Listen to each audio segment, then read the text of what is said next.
নিজের আরাম আয়েশকে আরাম মনে করতেন না, জনগণের একটুখানি খুশির জন্য দিক বিদিক ছুটে বেড়াতেন খলিফারা, রাষ্ট্রপ্রধানরা, প্রধানমন্ত্রীরা।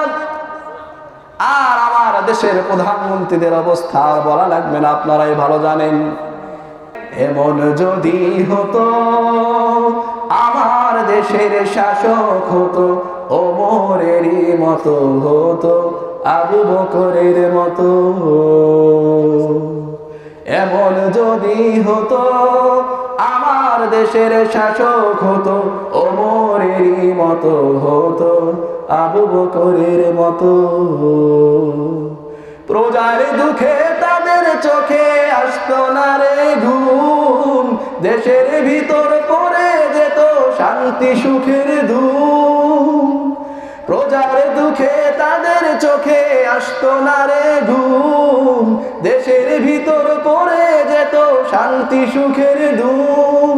গরিব দুঃখী ভুকারাঙা নাহি পাওয়া যেত, যদি আমার শাসক হতো ওমরেরই মতো হতো, আবু বকরের মতো। জনগণের খোঁজ খবর নিত রাত দুপুরে, ঘুরে ঘুরে দেখতো কি কেউ আছে অনাহারে। জনগণের খোঁজ খবর নিত রাত দুপুরে, ঘুরে ঘুরে দেখতো কি কেউ আছে অনাহারে। আমার দেশের মা বোনেরা লাঞ্ছিত হতো না, আমার দেশের কৃষক শ্রমিক বঞ্চিত হতো না। ধনী গরিব ভালোবাসার জীবন ফিরে পেত, যদি আমার শাসক হতো ওমরেরই মতো হতো, আবু বকরের মতো। এমন যদি হতো আমার দেশের শাসক হতো ওমরেরই মতো হতো, আবু বকরের মতো। ঠিক না বেঠে?